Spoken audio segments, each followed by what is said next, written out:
welcome to the very first industry event at the 2021 Virtual Encounters South African International Documentary Film Festival. I'm hosting the session. I am Leani Maasdorp and I'm a lecturer in the Centre for Film and Media Studies at the University of Cape Town.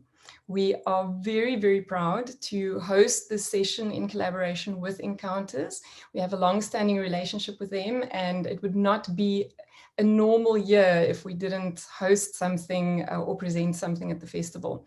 So we are hosting this panel today on behalf of the brand new UCT Sunshine Cinema film screening impact facilitator short course.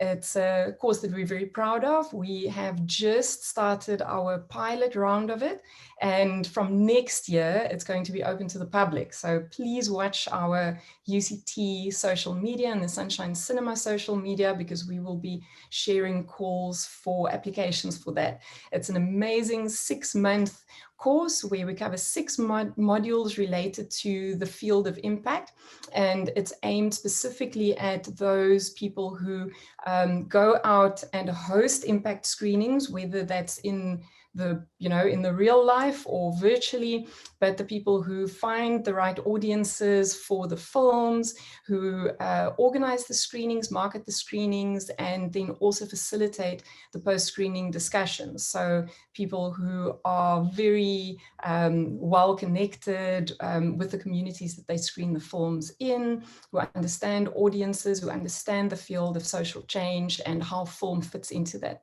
So if you think that you would be interested in that, you're welcome to reach out to us, and also watch our social media. We'll share some more info.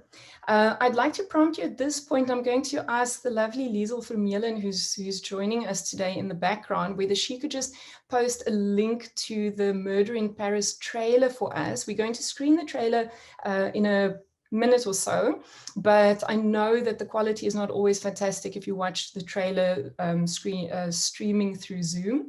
So if you want to load that link and have it ready so that you can watch it on YouTube on your device while we share it on Zoom, that would be great. You'll get the best quality that way. I am delighted to introduce our panelists to you. We are joined today by the director of Murder in Paris, Inve Samuel, and by the impact producer of the film, Mickey Redlinghuis. And Mickey is also my partner in the design of the impact short course that I told you about.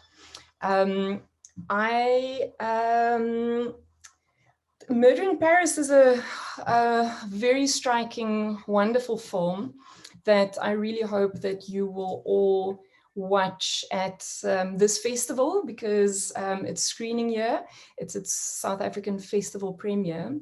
I know about the project, and I know Inve from 2018 when he joined the Impact Boot Camp that we hosted at Encounters, that UCT hosted at Encounters.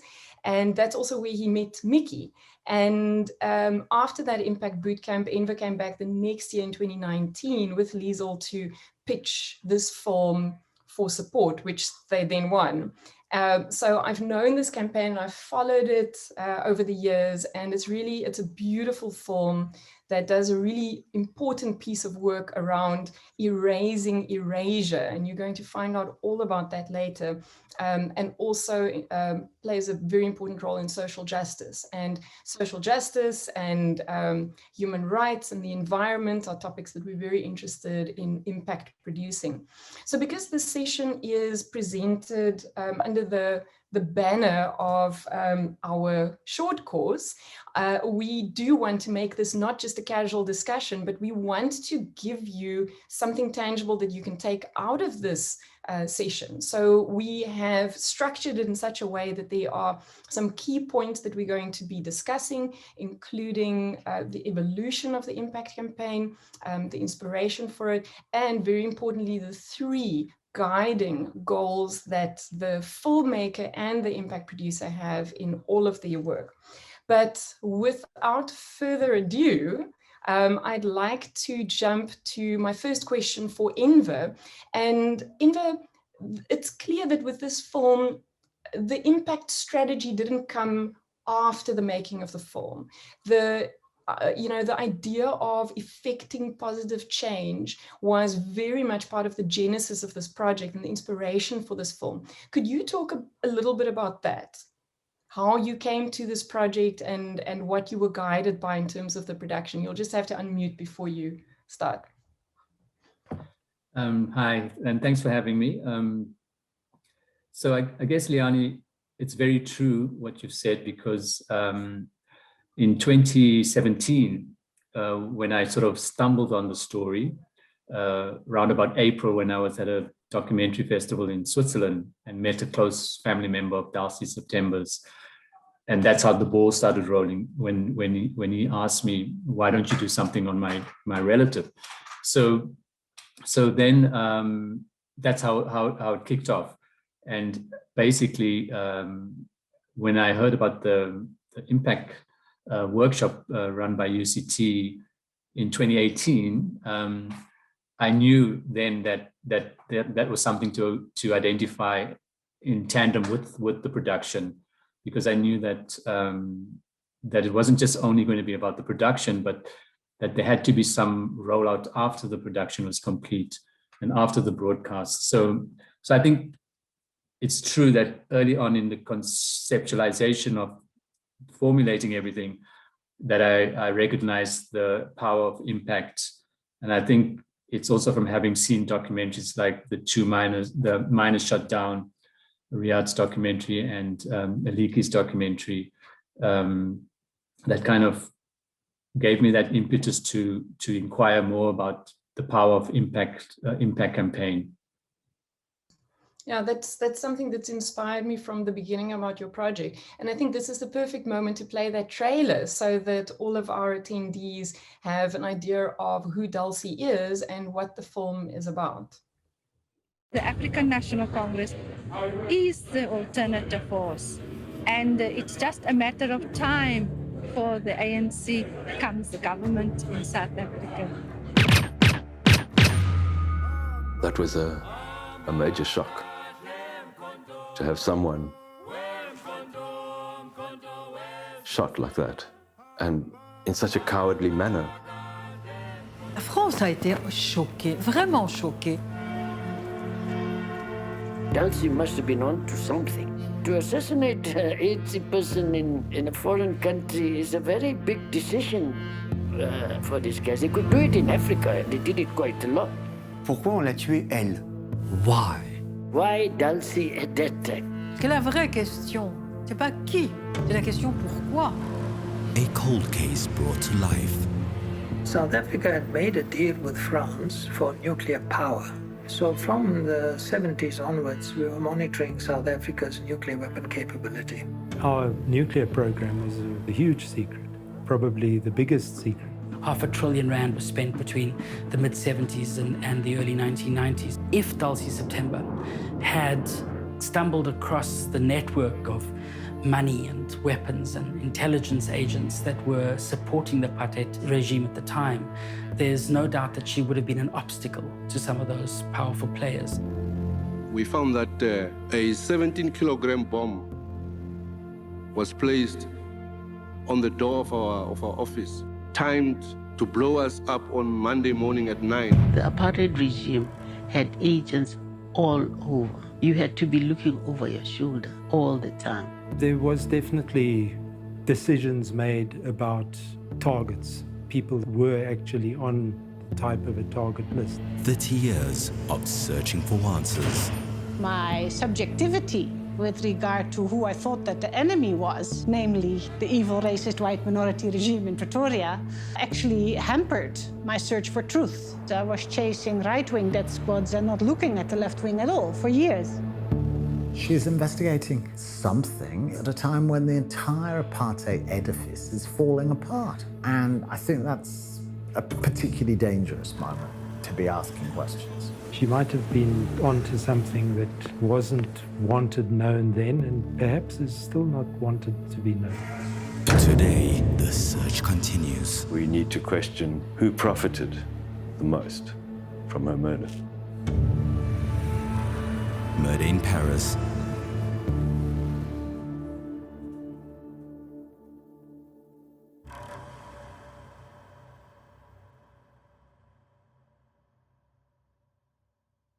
Fantastic. Thanks for that powerful trailer for a powerful story.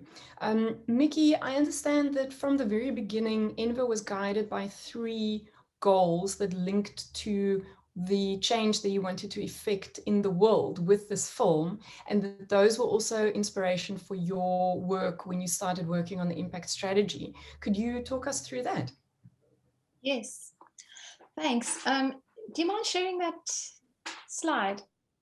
So the first and the low-hanging fruit of any impact campaign is awareness. It is also the first impact goal in this campaign.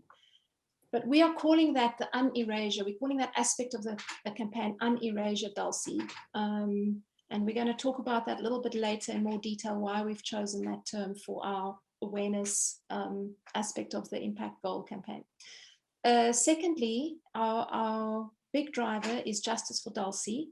And thirdly, addressing family trauma. So very clear, very simple impact goals that I think was already part of Enver's strategy while he was still conceptualizing the film. And so so I just want to also jump in here to say that the impact campaign is not something that happens when you finish the film and then suddenly you think, oh, I must have an impact campaign because it's going to help with my distribution. No, it's got to really be embedded in your conceptualization when you're making the film, because how you're driving that narrative is very influenced by what it is you want to achieve with the film. And I think that's what's been really brilliant about the work Enver's been doing, is that these principles has guided him in a very real way while telling the story. So I'd like us to talk a little bit more about the awareness campaign, the awareness goal. Sorry, let me clarify that. The goal of awareness, un-erasure, Dulcie, if we can hop to the next slide. We were very much guided by this quote in an article that Kelly Eve Koopman and Rasmus Bitch wrote for Africa as a Country. The cost of erasing Dulcie September and others like her is not only the billions that could have been spent on a society in dire need, it's also the opportunity to accurately understand the past in order to improve the future, and of course justice. And I think Enver speaks very eloquently about that. Yes, and I think I'll take one step back and maybe give you a little bit of an idea of my backstory in terms of trying to tell these type of stories. I think quite a lot of this story was informed by my work on Ahmed Timol, Indians Can't Fly, and Someone to Blame, the Ahmed Timol inquest. So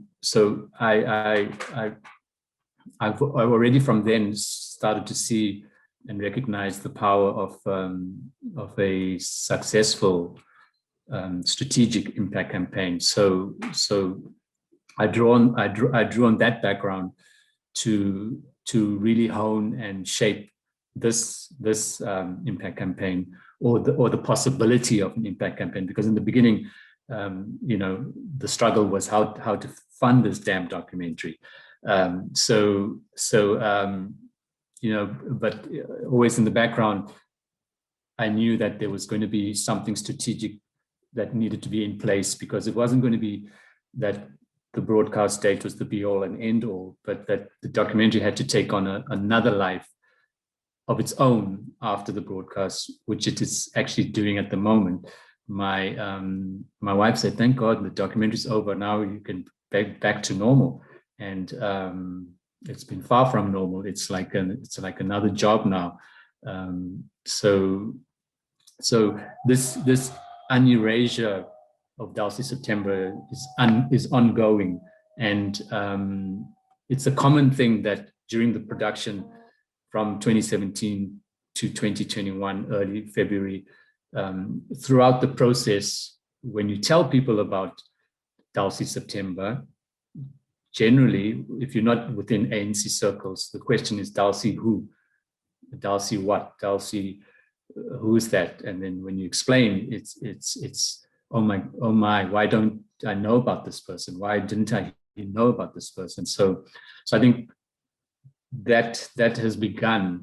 The un-erasure has begun step by step, block by block. We are contributing to un-erasing the name of Dulcie September. That is so powerful. Thanks for sharing that, Inva.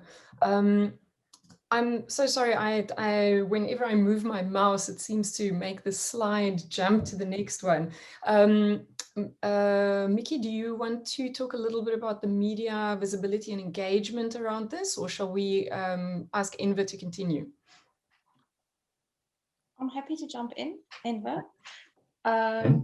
Feel free to interrupt me. So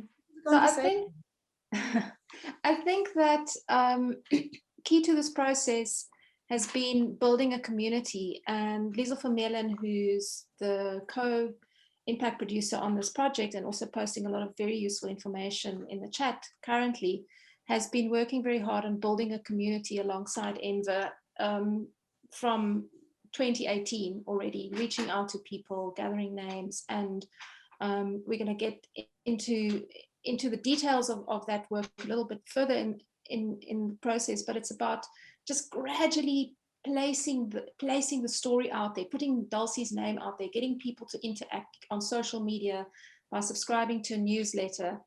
Another part of fulfilling this goal would be our Remember Dulcie September campaign, which is going to be implemented by doing screenings and a school campaign. And of course, that we're lining up that rollout with August, which is Women's Month, and also the month that Dulcie's birthday would be celebrated on the 20th of August. And then Say Her Name, making Dulcie visible in public spaces. We're going to be running a public art campaign, and we are actively driving for key landmarks to be named in recognition of Dulcie. And that's something that I think is definitely worth highlighting, is that when you design an impact campaign, it is so powerful to link the work that you're doing, the screenings of the form, the engagements with the form, to specific existing dates. Like Women's Month is the perfect time to screen the form, and through pure serendipity, it's also Dulcie's birthday month. So I think that's a very clever strategic move on your part to share the form specifically during that time.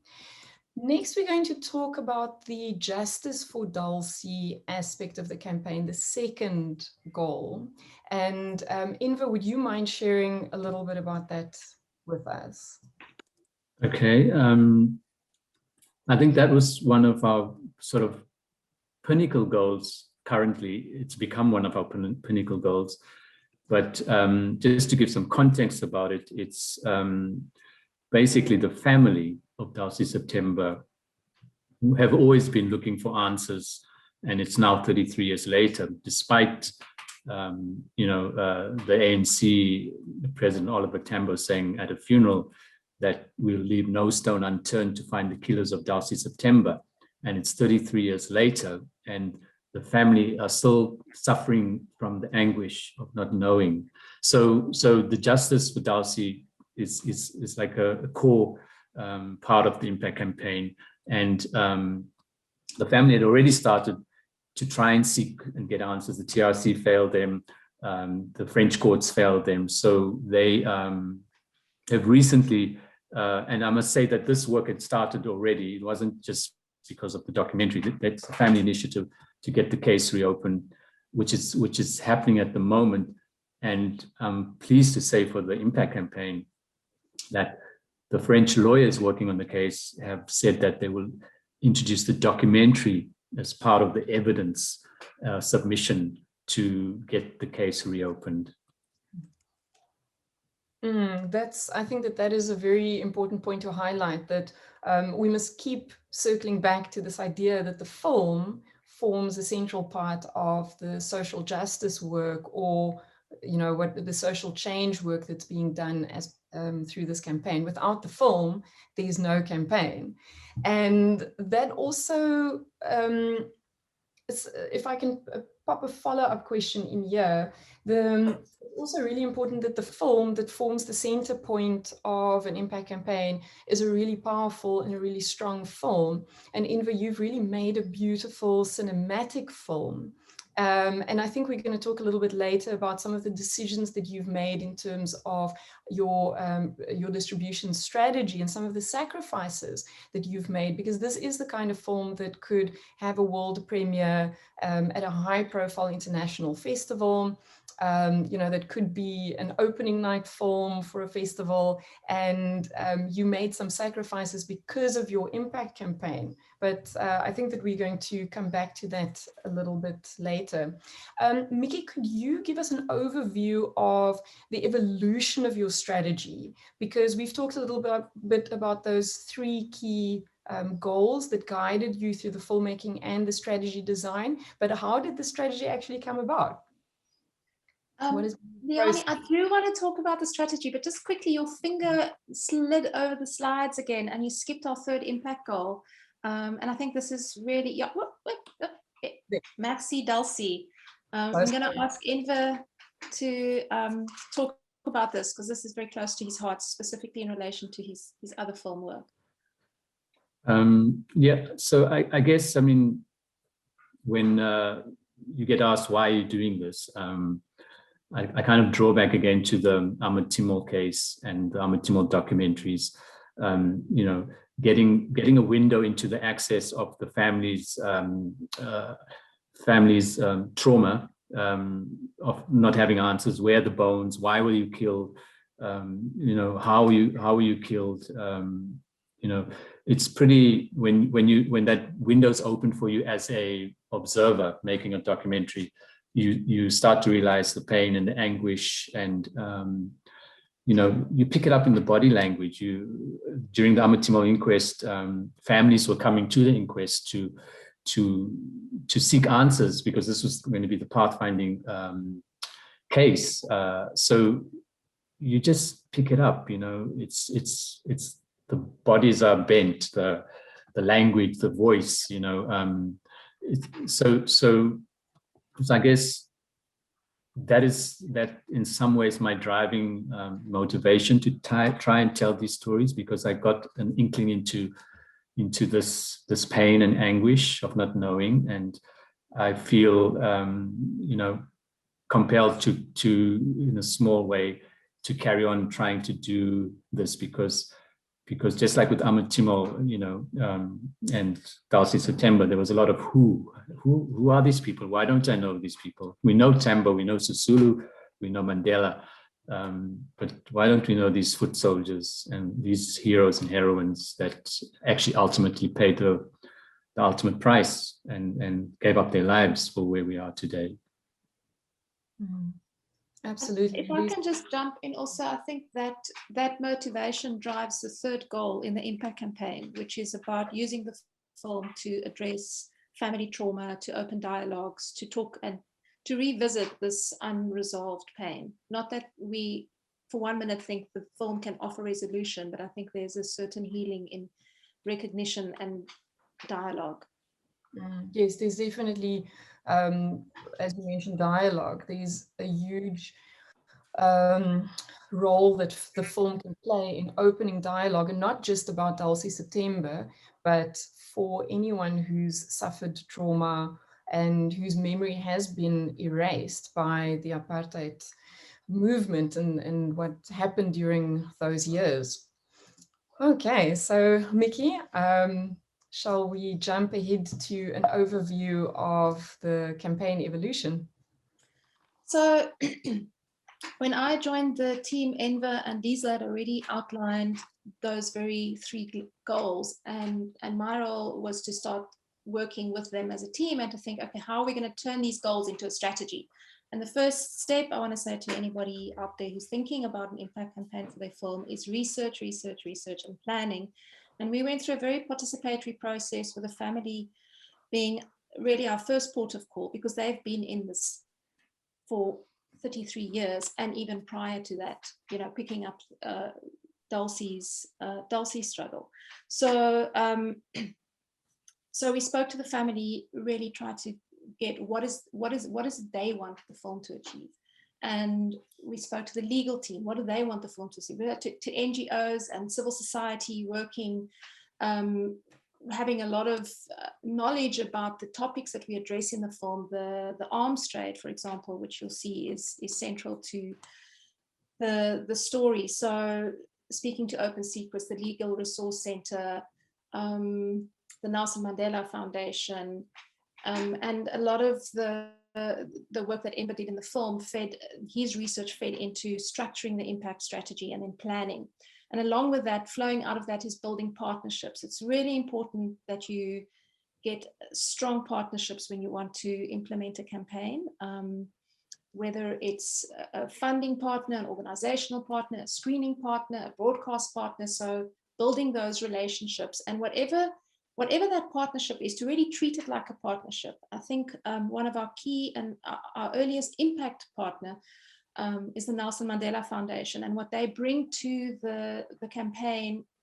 Yes, there's a certain amount of funding attached to it, which you need to be able to implement things, but the credibility, the knowledge, the institutional support, and the real partnering that they bring is invaluable. Building a team, which was every month it gets a little bit bigger. So our most recent addition to the team is Ray Himan, who's going to be our screening facilitator and running a lot of the campaigns in August. And it's going to, as the campaign grows, the team grows. Obviously raising funds, always the hard part. And then how are we going to make this work? What's going to be the implementation plan? And I'm afraid I'm going to add a little commercial break there. Ray is joining us for 10 days on our Impact Facilitator course as part of the other industry event that we, the UCT and this course are hosting at the Encounters Film Festival this year. So we've selected 10 people from various different sectors, including activists, NGO comms people, film students, filmmakers, and people who want to be impact facilitators specifically, or are working on a project where they're going to be doing that. So they'll be joining us for a little preview of the course this week, which is very exciting. Okay, in the commercial break.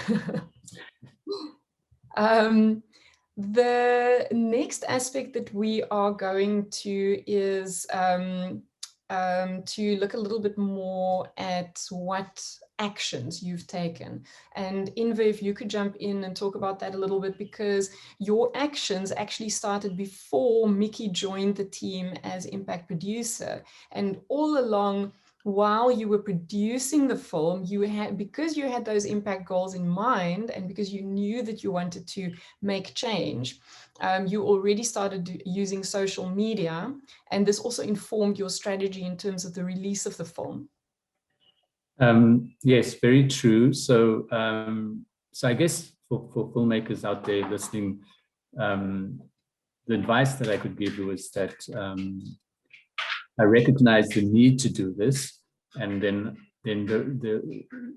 my thought process was, how do I do this? So that's when I came together with Lisa Vermeulen.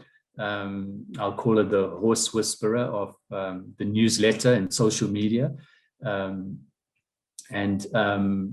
know, that's the strategies we came up with to keep putting out the behind the scenes, the making of, the, you know, we get a lot of correspondence from people wanting to know more. So I recognize that there would need to be a two-pronged approach to this.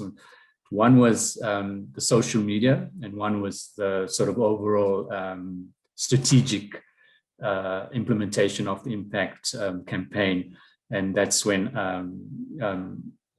Mickey came on board. So it was this two-pronged approach to this whole process, and I think it's working very successfully, as can be seen by the evidence. Yes, you've certainly built a big following on social media, and that is so important, because for an impact strategist, you have to meet the audience where it is, and if you want to have broad awareness of a particular topic, like you want with your goal number one, the unerasure and the awareness, then you have to use every platform at your disposal. I think now would be a very good time to unpack a little bit around the distribution strategy for South Africa and your distribution strategy for France, because the two are quite different, right? In South Africa, you wanted to prioritize the SABC broadcast because you knew that that's the space where we meet the most of our audience. The NFV have conducted audience research in 2016, I believe. I think it's to a large extent still relevant, that found that 51% of South African audiences still find their entertainment on the small screen and through terrestrial broadcasts. So SABC really is a very important platform for any impact campaign that wants to reach a broad audience. Yes, correct. So, I mean, believe this or not, but it's never part of my strategy, and the previous two documentaries bear that out, to make a documentary and then be so strategic that I say, okay, ITFA's coming up, or whatever, and that's going to be the premiere. The premiere has to be on the national broadcaster. That's where you get the bums on seats. So for me, that's always been the main mission, and I've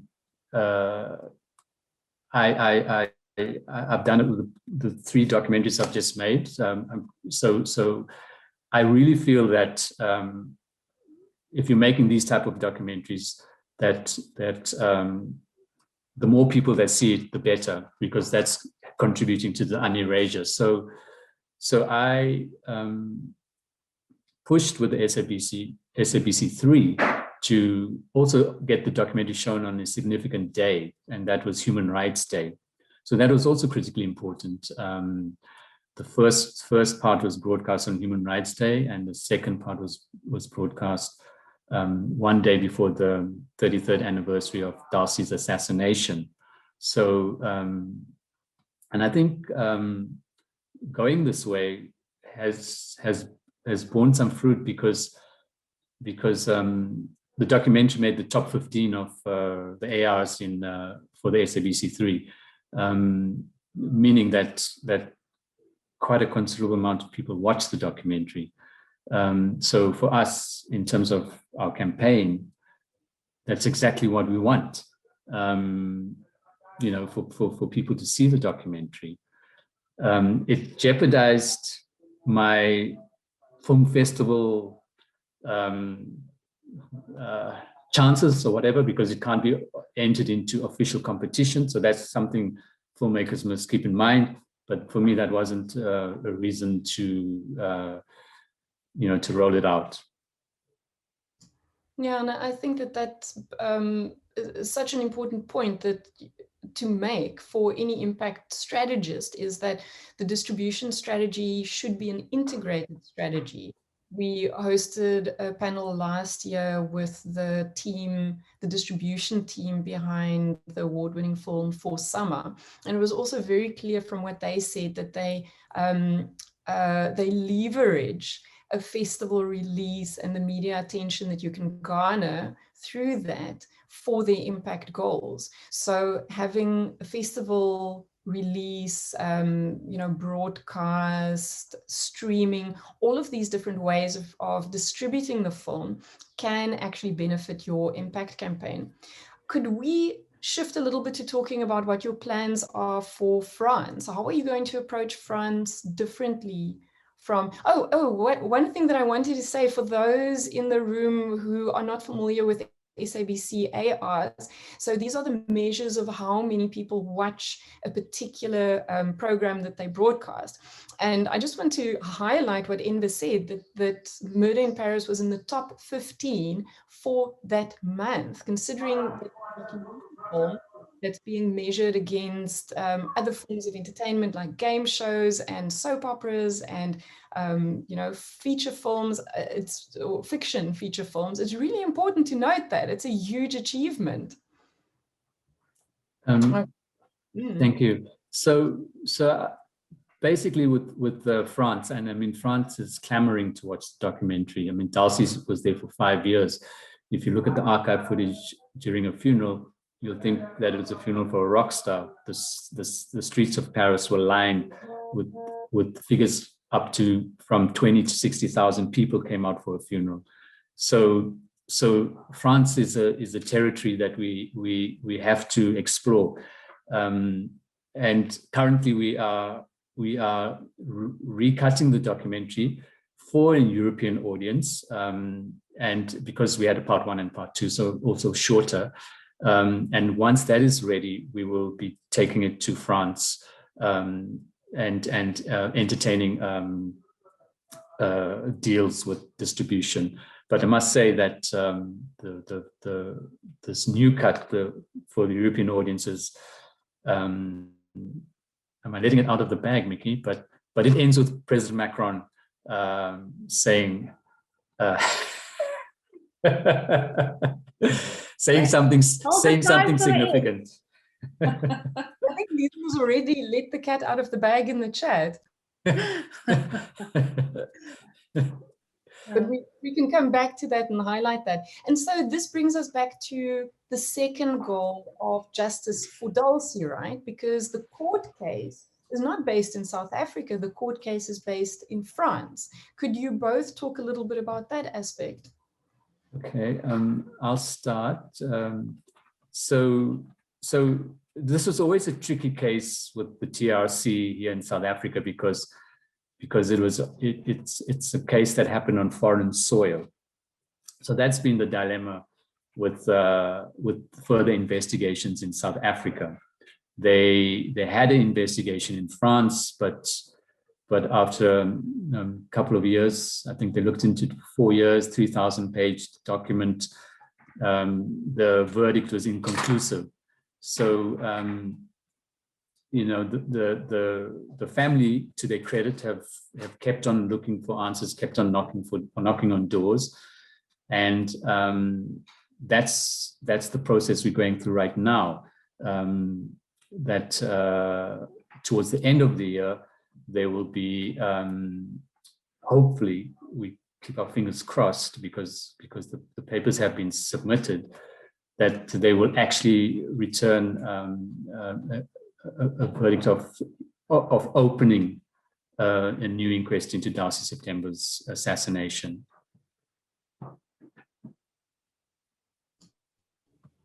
Mickey? That's very exciting. Mickey, you want to add? Yes. To that? I want to talk about that, but I just want to take 2 steps back before we, I don't know why, sorry. Leonie is frozen. Are you hearing me? Okay, wonderful. I just want to take 2 steps back, and this does lead into the Justice for Dulcie campaign, but just to go to where Enda was talking about the SABC broadcast, what was very important is that it didn't just get broadcast. We would never have got those ARs without a very systematic campaign to push for those ARs. So along with that, we had the Impact Elves working in the wings. Liesel was doing a lot of work on social media, linking daily events to the film and drawing people's attention to that, to Human Rights Day. A key theme in the film is the arms trade, because as implied by the film, Dulcie was definitely investigating there. And I mean, that's what's been explored by Open Secrets, and bringing that to light makes the story now, because I think a lot of people would go, why is there an impact campaign to open justice for Dulcie now? It's important now because what's happening in the arms trade affects our lives even today. Even right now, South Africa is being exposed for complicity in the arms trade in Yemen, where civilians have been killed. And there's a direct line between what's happened there, between what's happened with the arms deal with Jacob Zuma, the company that he was in cahoots with, is the same company that Dulcie was investigating. They've just changed their names. So bringing the story into the now is pivotal for us for what we want to achieve with Justice for Dulcie, but also drawing people to the story, bringing audiences to the SABC. And so the SABC broadcast was supported by Nelson Mandela Foundation panel conversation. It was supported by the Freedom Park annual lecture being focused on Dulcie September. And all those little drops in the bucket of impact lead us to this very important drive for justice for Dulcie, which is about holding the people accountable, but also telling us why they did it.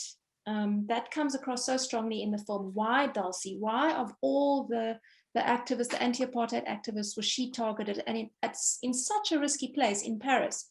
And so the campaign, we've spoken to Yves Laurent, who's the advocate who actually knew Dulcie. He met her, and 33 years later, he's still flying the flag.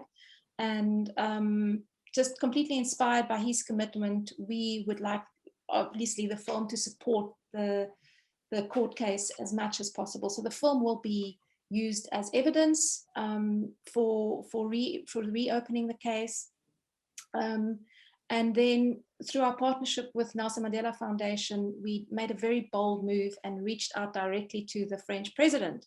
And this was a big coup for us. If you want to jump to the next slide, Enver can tell you a little bit more about that magical moment for us and for our campaign and for Dulcie and for the legal case.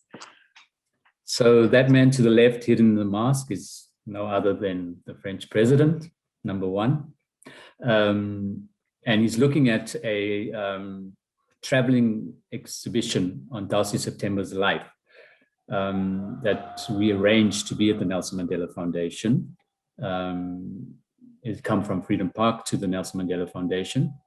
And on a visit to the foundation, on other business, the CEO of the Nelson Mandela Foundation took President Macron on a tour, and he engaged with the Dulcie September exhibition. He engaged with it. He knew who Dulcie September was. He knew that she was the ANC representative assassinated there.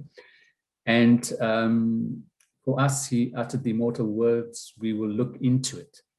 The French lawyers are over the moon by this.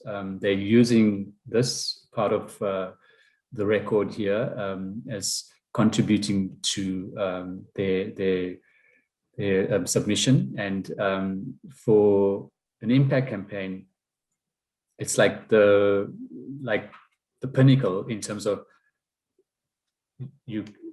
it almost happened too quick, in fact. We were hoping to slow burn to this, but by chance and fortuitous, I call it serendipity, everything actually working on this documentary with Dulcie September has been a lot of serendipity. And this was another moment where we have these words from the French president, not from the South African president, from the French president saying, "We will look into it." Mickey, I see you unmuted. Do you want to add to that? No, I think that Enver said it all. I think that was a big moment for us, and we continue to build on that. That was the moment, but we're going to make that moment last. And as Enver mentioned earlier, that part of the campaign is actually making it into the international version of the edit as well. So the two are constantly connecting, I think, the film and the campaign itself. That's so powerful.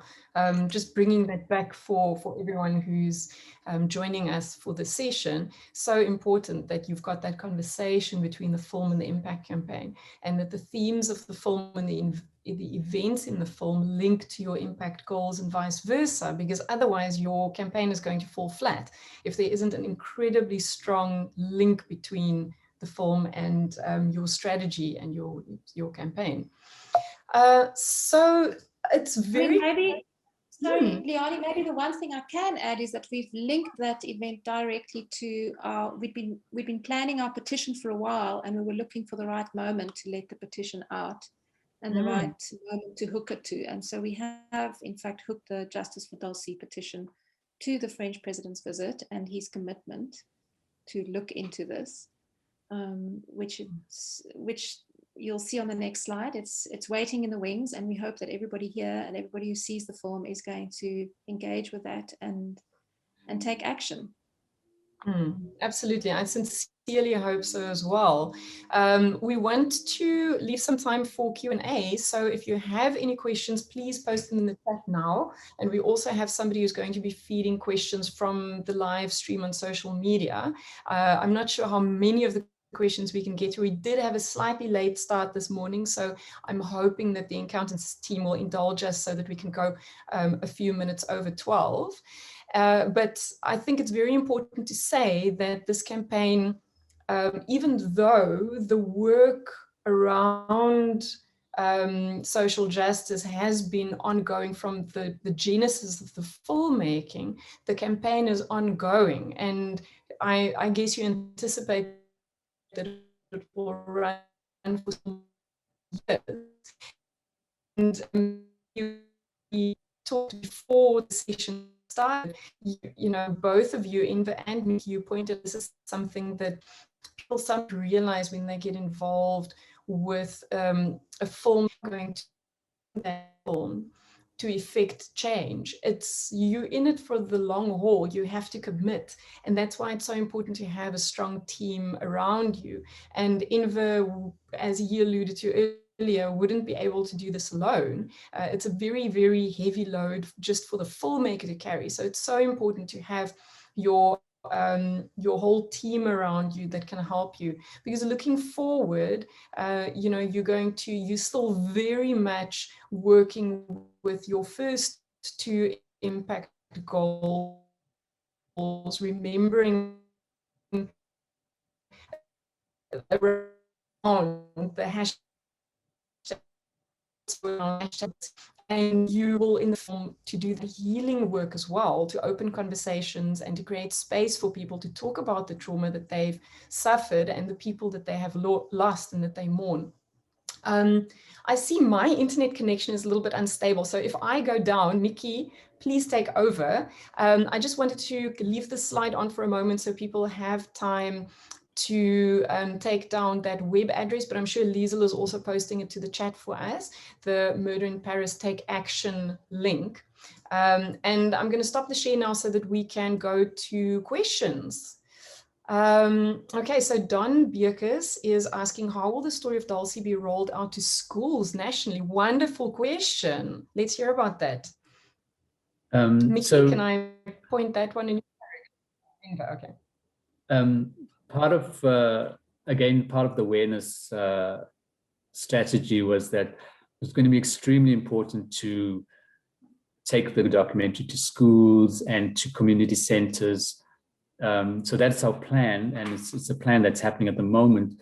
We're actually having a test launch on the 15th of June at Athlone High, the school Dulcie went to when she was in grade 8, standard 8. When the school just opened. So on the 15th, we're having a preemptive test launch of showing them the documentary. And we thought no better place to have it but at Athlone High. So in August, we're going to start a rollout of going to 10 schools in the Western Cape and 10 schools in Gauteng. We've already got numerous requests from schools to watch the documentary. These are people that had seen it on SABC, teachers, and have now requested to see the documentary. We'll have a shorter version for the schools. We've devised an educational guide to go with the documentary, and we'll have a guest speaker. So this has been done. It's been done with the PEPS funding from the NAVF. So yes, that's happening, and I think it will be quite successful once we roll it out in full force in August. And something that I just wanted out of what you've said is this idea of not just showing the film, but then having a discussion guide or some kind of a resource that you use to share information, because very often a film is very good at sharing or creating awareness, and it's very good at making people care about an issue, but you can't put all of the facts and the links and the resources into the film. It would make for a very boring film. So giving that information to people that empowers them to help shift perception and to make change is so important. Sorry, Mickey, over to you. I just wanted to add to that one of our impact partners is also the Lily Sleeve UK and the anti-apartheid movement archives in the UK, and they're going to be screening the films to youth in the UK because they want to engender positive role models, and we're looking at how we can after we've got funding to do a certain amount of schools rollout, which is going to be happening in August, but we're looking at ways that we can also supplement we can get resource screenings to supplement screenings in under-resourced areas. So we're hoping that we can take the schools program forward, and we want this film to basically be seen in every single school in this country, and we want Dulcie to be a part of the curriculum and to become real for learners. But I think her story doesn't only speak to South African kids. It's very clear that in the UK, they want to use her as an example of leadership and a guiding light for youth in the UK as well, and hopefully other countries. Sure, that's so important. And just on a little side note, I see that Don is joining us from France. So your audience that extends across the two countries is joining us here in the Zoom room. Jacqueline Derens, I hope I'm pronouncing your surname correctly, makes a comment, and she says that the truth about the darkest links between France and South Africa should be acknowledged for what they are: cooperation with a criminal regime, and Dulcie paid for it. I want to jump to the next question, which Liesel has kindly brought to us from the social media stream. And this is a question around the ethics and also the legality of using documentary footage as evidence in a legal case. And for anyone who wants to look into this a little bit more, there are amazing resources on witness.org around how you need to record and save footage of, for example, a crime or a protest if it is to be used as legal evidence. That's based in the US. And I'm not sure whether the situation is a little bit different in France about what can be submitted as evidence. Wow, that's above my pay grade. Cut to you, Mickey.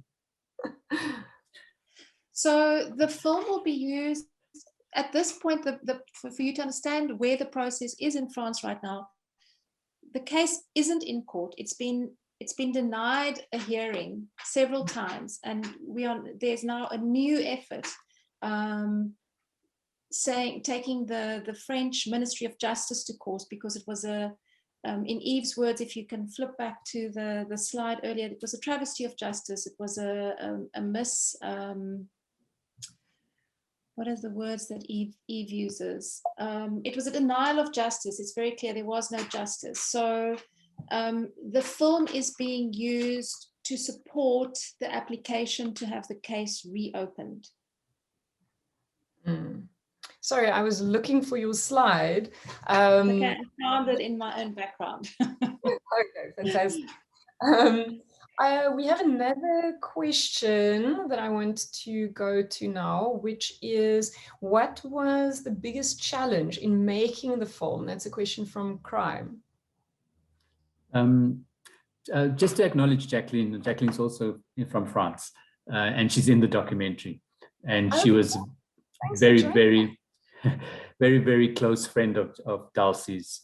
So thank you, Jacqueline. Jacqueline actually paved the way for us to go to France in 2018 to shoot there. So the biggest challenge was funding. That was the biggest challenge right from the beginning. I had to basically work on the project for a year, I think, before any significant amount of funding came in. And then it was very stop, start. The places you think you're going to get the funding from doesn't materialize. So you just got to stick in it and bear it. But I would say that was the most sort of critical, daunting aspect of the whole production. Fantastic. Okay, thanks for sharing that. We're getting a lot of thank yous in the comments, and another question that seems to have come to us from social media is a question from Bukula Skosana, and Bukula is asking where a DVD copy of the film can be purchased for home use. And I sincerely hope that, Bukula, you're one of those blessed organizers who will help spread the word about the film. I see some people have already commented that they will definitely share the message of the film and details about the film. But even maybe we can expand that question a little bit to talk about where people can see this film. So it was on SABC, it's now at the festival. Not everyone who's joining us today is in South Africa, and the festival screenings are geo-blocked for South Africa. So where can everyone access this film? So, I mean, currently it'll be at this festival, and then in August, July, August, it'll be at the Durban International Film Festival. So at the moment, we're still busy with the post-production of the overseas version or overseas cut. So I think we'd probably use that one as the definitive version. So there's no DVD at the moment. So at this stage, it's a work in progress in terms of how we do the rollout for it overseas. Mickey, would you like to add anything to that about more platforms where people can access the film, or maybe about your plans for screenings, for live screenings? So if you do go to our website, murderinparis.com, there is a place where you can book a screening. As Enver says, we're still finalizing the feature-length version and then also the schools version, and there will be an option for you to book which version you want to screen. So please just watch that space. It's coming and it will be available, and the links to screenings or downloading the film will be available on the website when it's ready. Fantastic. And I think that's the perfect place to close this, now that people know where they can get hold of the film, and that you are going to, make information available about more screenings. It is 6 minutes past 12. So we've pretty much done an hour, which is what people committed to who came to watch us. There's just a comment that I think is worth highlighting from Mohammed Keshavji, who says that this is an excellent example of transitional justice and a move towards greater recognition of pain to families of victims. TRCs alone do not do this. And I think that that's so important. It's such an important part of what impact filmmakers do. There we go, there's the post. And the big reveal that Mickey and Enver are in the same space, but beautifully physically distanced. Thank you both. Hashtag. And Mohammed is in London, actually, by the way. So we've got a global audience. Wonderful. So thank you so much, Enver, the committed, talented director of this beautiful and important film, and to Mickey, the impact producer and strategist who's been working behind the scenes on how to get this film to the right people at the right times, in the right places to effect social change. Thanks to Liesel Vermeulen, who is she's either the social media whisperer or an impact elf, based on comments that were made by the panel today. So Liesel, thank you so much for all of those wonderful links and for all of the wonderful work that you do on social media to spread the word. And thank you so much to the whole Encounters team, to Mandisa for again allowing us to partner with you to host an industry event at your wonderful festival. I keep saying this is my favorite film festival in the whole wide world.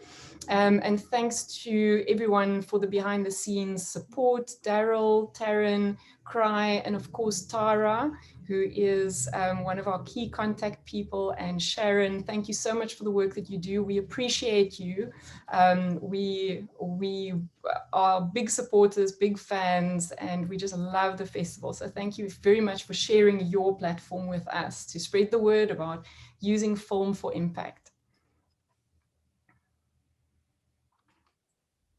Thank you. Thank you. Thanks, everyone. Thanks for attending and for welcoming us here. And remember to follow the film Murder in Paris, the Remember Dulcie campaign, and also follow UCT TV on Instagram or Facebook. That's where we'll be sharing most of the information about the course. You can also check out the UCT TV Studio website. We'll be updating it very soon. And you can also check out the UCT Center for Film and Media Studies, or CFMS website, for more information about the degree and short courses that we offer. Thanks. Thank you.